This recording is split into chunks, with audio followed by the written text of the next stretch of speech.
Hello student, पिछले video में हम लोग पढ़े थे solubility, Henry law for solubility of gases और कोलिगेटिव प्रॉपर्टीज, है ना। मतलब विलीयता, हेनरी का नियम, अनुषंग गुण की परिभाषा पढ़े थे और अनुषंग गुण के कुछ टर्म्स के विषय में बताए थे, जैसे परिसारक दाब, है ना, ये क्वथनांक उन्नयन, हिमांक अवनमन, वासुदाब अवनमन के विषय में लिखे थे। आज हम लोग उसको कंटिन्यू करेंगे और हम लोग आज पढ़ेंगे पहले ऑस्मोसिस। ऑस्मोसिस मीन्स होता है परासरण। परासरण एक फिनोमेनन है, घटना है, जो इसमें जैसे हम लोग ये प्रकृति में देखते हैं क्या कि जैसे चना है, जिसको पानी में रखते हैं तो वह स्वेल कर जाता है, फूल जाता है। ये सूखी हुई पत्ते को ताज़ा पानी में रखते हैं तो फिर से वह हरा होने लगता है। ये अंडा है, जिनको हम उबालते हैं तो पक जाते हैं या स्वेल कर जाते हैं। ये सभी घटना परासरण मतलब ऑस्मोसिस से ही रिलेटेड है। हम लोग इसको ऐसे कहें कि परासरण एक फिनोमेनन है, ये प्रोसेस है जिसमें लोअर कंसंट्रेशन वाले सॉल्वेंट मॉलिक्यूल जो है आपको हायर कंसंट्रेशन मॉलिक्यूल वाले ये सॉल्यूशन में प्रवेश करते हैं। एक क्रॉस सेमी परमेबल मेम्ब्रेन, मतलब हम ये कहें कि वह प्रक्रिया है जिसमें कम सांद्रण वाला विलायक अर्धपारगम्य झिल्ली से होकर अधिक सांद्रण वाला विलयन में प्रवेश करता है, किंतु अधिक सांद्रण वाला विलयन अर्धपारगम्य झिल्ली से होकर कम सांद्रण वाला विलायक में प्रवेश नहीं करता है। मतलब सीधी सी बात है, हम इसको ऐसे कह सकते हैं कि जिस प्रक्रिया में विलायक के अणु अर्धपारगम्य झिल्ली से होकर विलयन में प्रवेश करे, किंतु विलयन के अणु अर्धपारगम्य झिल्ली से होकर विलायक में प्रवेश न करे, उसको हम परासरण के नाम से जानते हैं। जैसे ये चना को हम पानी में रख देते हैं तो 2-4 घंटे के बाद देखते हैं कि उसका आकार बढ़ जाता है, मतलब फूल जाता है। तो इसमें होता क्या है कि ये पानी जो है चना के बाहरी आवरण को पार करते हुए अंदर चल जाते हैं, किंतु अंदर का जो मटेरियल है, मतलब जो दाना है, वह उसके बाहरी आवरण को पार करके पानी में नहीं आता। मतलब पानी तो अंदर जा सकता है लेकिन उसके दाना बाहर आ नहीं सकते हैं। ठीक उसी तरह से अंडा है, जिसको हम ताज़े पानी में उबालते हैं तो उबालने के बाद जो है से ये जो पानी जो है वह चना के बाहरी आवरण को पार करके अंदर तो जाता है, लेकिन अंदर का जो मतलब मटेरियल है वह आवरण को पार करके बाहर नहीं आता है। तो ये सब प्रोसेस जो है से परासरण ही है ना। इसको हम इस तरह से लिखेंगे। आपसे कोई पूछे कि परासरण क्या है, ऑस्मोसिस क्या है, तो आप कहेंगे वह प्रक्रिया जिसमें तनु विलयन का विलायक अर्ध पारगम्य झिल्ली से होकर अधिक सांद्रण वाले विलयन में प्रवेश कर जाता है, किंतु अधिक सांद्रण वाला विलयन आपको अर्ध पारगम्य झिल्ली से होकर कम सांद्रण वाला विलायक में प्रवेश नहीं करता है, उसको परासरण कहा जाता है। अर्थात हम यह भी कह सकते हैं कि जिस प्रक्रिया में विलायक अर्ध पारगम्य झिल्ली से होकर विलयन में प्रवेश करे, किंतु विलयन के अणु विलायक में प्रवेश नहीं करे, उसको परासरण कहा जाता है। जैसे चना का शुद्ध जल में फैल जाना, अंडा को उबालने पर पक जाना या फैल जाना। इसको हम लोग एक डायग्राम से भी हम लोग देखेंगे। मान लीजिए कि एक ये कंटेनर है, मतलब बर्तन है, जिसके मिडिल में ये जो देख रहे हैं लाइन, ये जो है एक सेमी परमेबल मेम्ब्रेन अर्धपारगम्य झिल्ली है। इस झिल्ली के बाईं तरफ हम विलायक जैसे शुद्ध जल को रखा और दाहिनी तरफ चीनी का विलयन है, मतलब चीनी का घोल है, ये शरबत भी कह सकते हैं, चीनी का विलयन कहेंगे, ठीक है ना। तो इस तरह से स्थापित करने पर होता क्या है कि विलायक मतलब जल जो है ये सेमी परमेबल मेम्ब्रेन अर्धपारगम्य झिल्ली को पार करते हुए चीनी के विलयन में जाते हैं, लेकिन चीनी का विलयन जो है वह अर्ध पारगम झिल्ली को पार करके विलायक मतलब जल में नहीं आता। मतलब मेरे का मतलब जल चीनी के विलयन में जा सकता है, लेकिन चीनी का विलयन जल में नहीं आ सकता है। तो इस प्रोसेस को ही हम लोग ये प्रासरण कहेंगे। मतलब वह प्रक्रिया जिसमें विलायक अर्ध पारगम झिल्ली से होकर विलयन में प्रवेश करे, किंतु विलयन अर्ध पारगम झिल्ली से होकर विलायक में प्रवेश नहीं करे। ये अर्ध पारगम झिल्ली एक मेम्ब्रेन होता है, झिल्ली होता है, जिस झिल्ली से होकर के जो मतलब ये कहें कि अर्ध पारगम झिल्ली एक मेम्ब्रेन है, पर्दा है, झिल्ली है, जो अपने से होकर विलायक को तो आने जाने की अनुमति देता है, लेकिन विलयन को अपने से होकर आने जाने की अनुमति नहीं देता है। जैसे आपका ये चना का बाहरी आवरण हुआ, अंडा का बाहरी कवच हुआ, ये जानवर का आमाश है, एस्टोमच है, ये सभी जो पदार्थ है, ये पर्चमेंट पेपर है, मतलब चर्म पत्र, ये सभी जो है आपको अर्ध पारगम झिल्ली है। अर्ध पारगम झिल्ली का डेफिनेशन हम लोग लिखेंगे, ऐसे इसको हम लिख देते हैं। अब हम लोग देखेंगे सेमी परमेबल मेम्ब्रेन मीन्स अर्ध पारगम झिल्ली। इसको संक्षिप्त में SPM, S से सेमी, P से परमेबल, M से मेम्ब्रेन होता है। संक्षिप्त में SPM भी कहा जाता है। सेमी परमेबल मेम्ब्रेन अर्ध पारगम झिल्ली क्या है? एक झिल्ली होता है, एक मेम्ब्रेन होता है, जो अपने से होकर के ये तनु विलयन को आर पार आने जाने की अनुमति देता है, किंतु सांद्र विलयन को अपने से होकर आने जाने की अनुमति नहीं देता है। इसको हम ऐसे भी कह सकते हैं कि वह झिल्ली जो अपने से होकर विलायक के अणु को आने जाने की अनुमति दे, किंतु विलयन के अणु को अपने से होकर आर पार होने की अनुमति नहीं दे, उसको हम सेमी परमेबल मेम्ब्रेन और पारगम झिल्ली के नाम से जानते हैं। जैसे आपका ये चना का बाहरी आवरण हुआ, अंडा का बाहरी कवच हुआ, ये जानवर का ये गोल्ड ब्लैडर, एस्टोमच, आमाशय होंगे, ये चर्म पत्र मीन्स पर्चमेंट पेपर, ये सभी जो है से सेमी परमेबल मेम्ब्रेन का काम करते हैं। फिर इसको हम लोग इस तरह से लिखेंगे, ये सेमी परमेबल मेम्ब्रेन का डेफिनेशन, वह झिल्ली जो अपने से होकर विलायक के अणु को आने जाने की अनुमति देता है, किंतु विलयन के अणु को आर पार होने की अनुमति नहीं देता है, अर्थात आने जाने की अनुमति नहीं देता है। उसको अर्ध पारगम झिल्ली कहा जाता है। इसको संक्षिप्त में SPM, S means semi, P means permeable, M means membrane, SPM कहा जाता है। अगर कोई पूछे कि SPM क्या होता है, तो SPM मीन्स क्या होता है, तो SPM मीन्स होता है सेमी परमेबल मेम्ब्रेन। SPM है क्या, तो आप कहेंगे वैसा मेम्ब्रेन मतलब झिल्ली जो अपने से होकर सॉल्वेंट के मॉलिक्यूल को आर पार होने मतलब आने जाने की अनुमति देते हैं, किंतु सॉल्यूशन के ये अणु को मॉलिक्यूल्स को आने जाने की अनुमति नहीं देता है। अर्थात वह झिल्ली, वह मेम्ब्रेन जो लोअर कंसंट्रेशन मॉलिक्यूल्स को अपने से होकर क्रॉस होने देता है, लेकिन ये हायर कंसंट्रेशन मॉलिक्यूल को अपने से होकर के क्रॉस होने नहीं देता है। उसी को हम सेमी परमेबल मेम्ब्रेन SPM या अर्ध पारगम झिल्ली के नाम से जानते हैं। जैसे अंडा का बाहरी आवरण हुआ, ये चना जो हम लोग खाते हैं, ये चना का जो बाहरी कवच है, बाहरी आवरण है, वह होंगे बाहरी भाग होंगे, मतलब एक्सटर्नल पार्ट होंगे चना का। ये जानवर का आमाशय है, ठीक है। चर्म पत्र को हम लोग पर्चमेंट पेपर बोलते हैं, ठीक।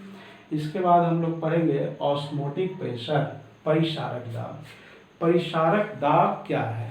परिसारक दाब वह बाहरी दबाव होता है जो ये परासरण की क्रिया का विरोध करता है। मतलब मेरे कहने का मतलब वह दबाव जो विलायक के अणु को विलयन में प्रवेश करने से रोकता हो, अर्थात वह एक्सटर्नल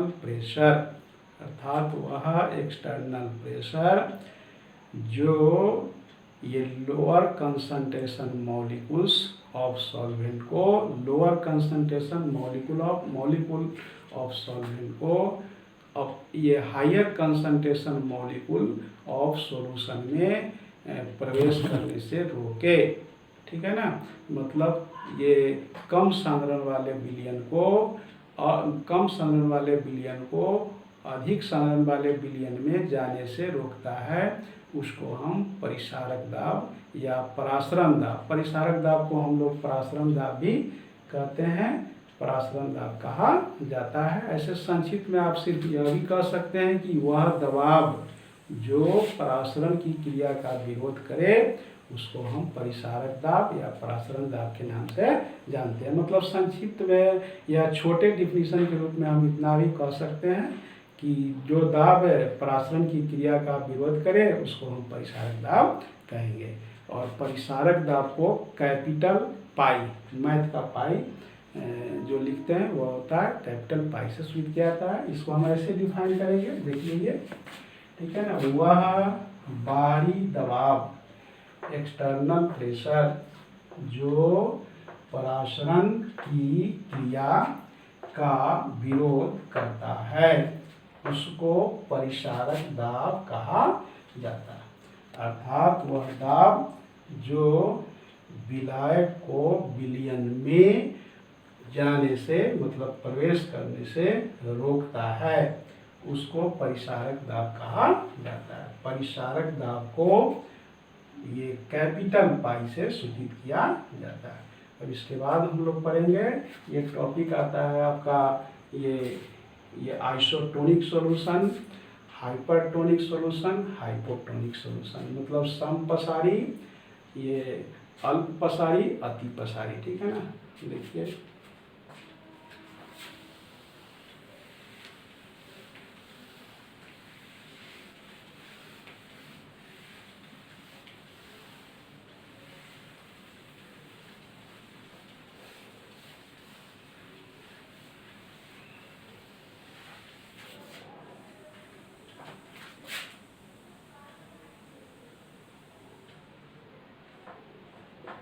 आइसोटोनिक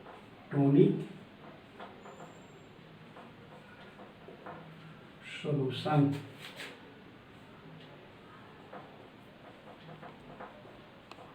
आइसोटोनिक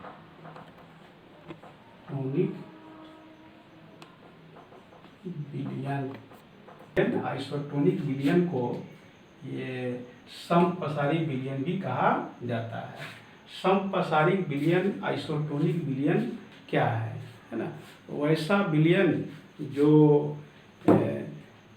वह वैसा विलयन जिसका परिसारक दाब समान हो उसको हम आइसोटोनिक सॉल्यूशन कहेंगे।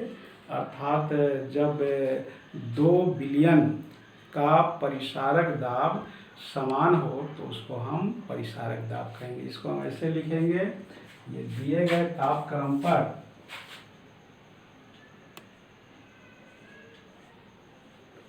दिए गए ताप पर यदि दो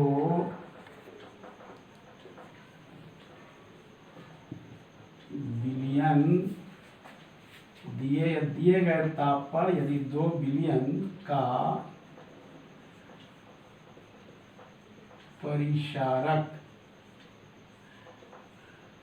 दाब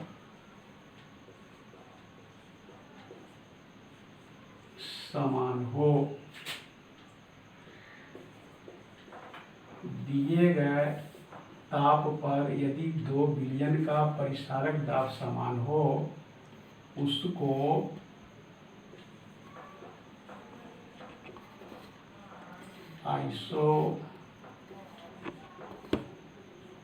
आइसोटोनिक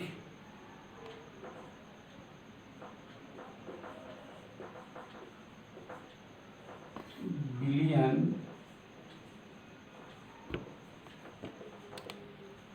कहा जाता है। दिए गए ताप पर यदि 2 विलयन का परिसारक दाब समान हो तो उसको आइसोटोनिक विलयन कहा जाता है। अर्थात वैसा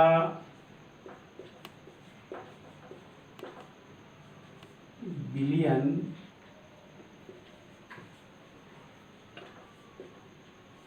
जिसका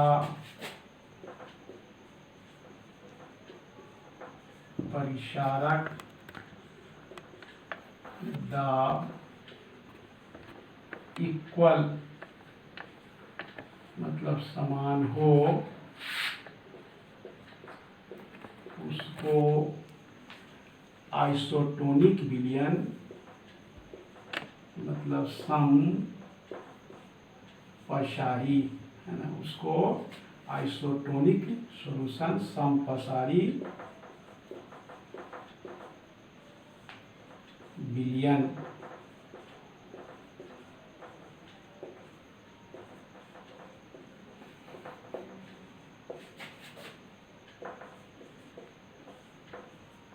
कहा जाता है। आपसे कोई पूछे आइसोटोनिक सॉल्यूशन समपसारी विलयन क्या है तो आप कहेंगे वैसा विलयन जिसका परिसारक दाब इक्वल हो उसको हम समपसारी विलयन आइसोटोनिक सॉल्यूशन के नाम से जानते हैं। अर्थात यदि 2 विलयन का परिसारक दाब समान हो इक्वल हो तो उसको आइसोटोनिक सॉल्यूशन कहा जाएगा। जैसे ये 100 मिलीलीटर चीनी के विलयन और 100 मिलीलीटर ग्लूकोज के विलयन का अगर परिसारक दाब समान हो तो हम कहें कि दोनों समपसारी विलयन है। इसके बाद हम लोग पढ़ेंगे ये हाइपोटोनिक सॉल्यूशन।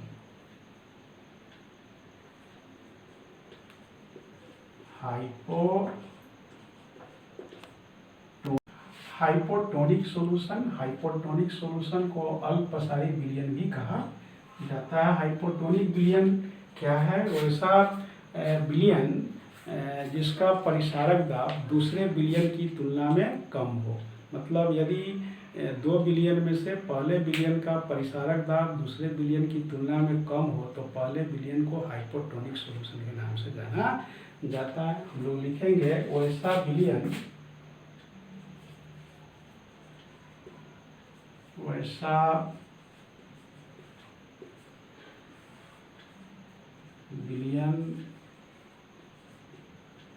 जिसका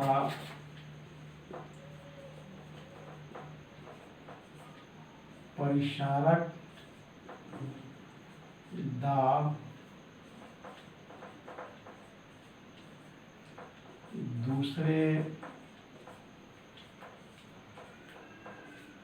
दूसरे विलयन की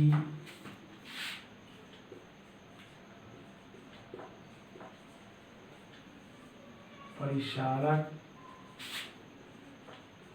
दाब से कम हो तो उसको हाइपोटोनिक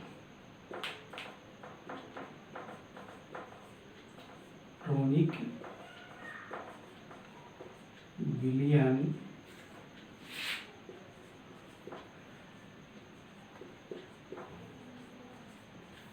कहा जाता है।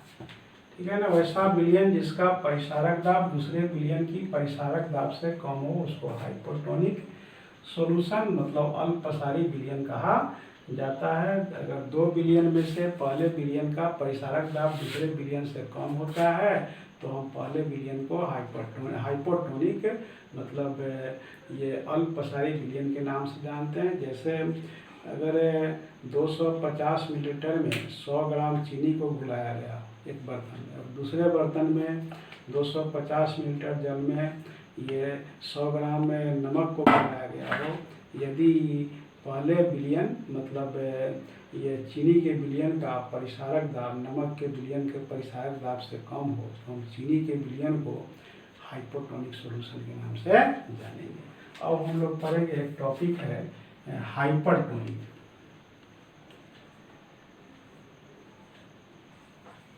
Hypertonic solution. हाइपरटोनिक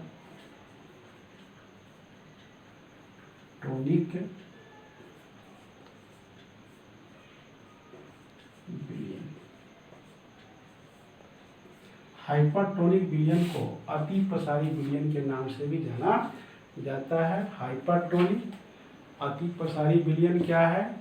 वैसा विलयन जिसका परिसारक दाब पहले विलयन की तुलना में अधिक हो, उसको हम हाइपरटोनिक विलयन के नाम से जानते हैं। मतलब मेरे कहने का मतलब 2 विलयन हो, 2 विलयन में से यदि दूसरे विलयन का परिसारक दाब पहले विलयन की तुलना में अधिक हो तो हम दूसरे विलयन को हाइपरटोनिक विलयन के नाम से जानते हैं। लिखेंगे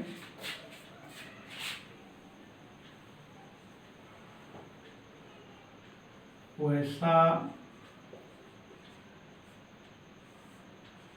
विलयन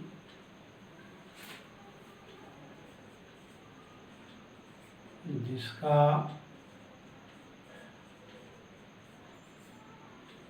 परिसारक दाब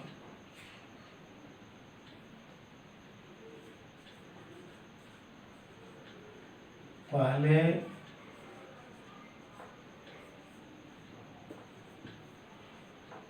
विलयन की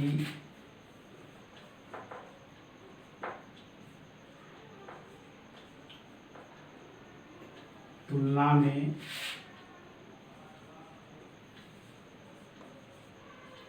अधिक हो। वैसा विलयन जिसका परिसारक दाब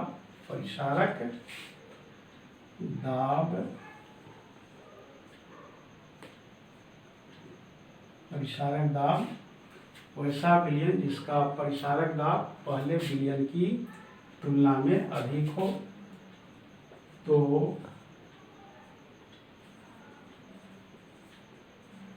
उसको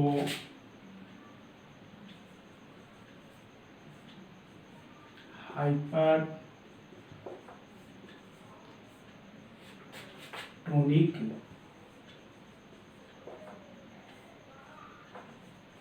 विलयन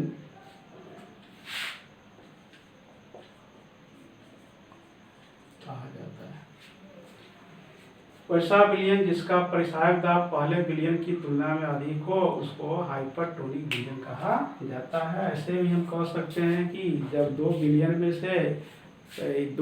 में से पहले विलयन का परिसारक दाब दूसरे विलयन से कम हो तो पहले वाले को हम हाइपोटोनिक विलयन कहेंगे और दूसरे विलयन को जिसका परिसारक दाब ज़्यादा होता है उसको हाइपरटोनिक विलयन कहा जाता है। जैसे पिछले ये हाइपोटोनिक सॉल्यूशन में हम एग्जाम्पल बताए थे कि 250 मिलीलीटर में 100 ग्राम चीनी को घुलाया गया हो और एक दूसरे बर्तन में 250 मिलीलीटर जल में 100 ग्राम नमक को घुलाया गया हो। यदि नमक के विलयन का परिसारक दाब चीनी के विलयन के परिसारक दाब से अधिक हो तो नमक के विलयन को हम हाइपरटोनिक सॉल्यूशन कहेंगे और चीनी के विलयन को ये हाइपोटोनिक विलयन के नाम से जानते हैं। इस तरह से आज हम लोग पढ़े ऑस्मोसिस, है ना, ये सेमी परमेबल मेम्ब्रेन, ये ऑस्मोटिक प्रेशर, ये उसके बाद हम लोग पढ़े हैं ये आइसोटोनिक सॉल्यूशन, हाइपोटोनिक सॉल्यूशन और हाइपरटोनिक सॉल्यूशन। आज के वीडियो में हम लोग इतना ही पढ़ेंगे, नेक्स्ट वीडियो में हम लोग इसके आगे पढ़ेंगे। ठीक है।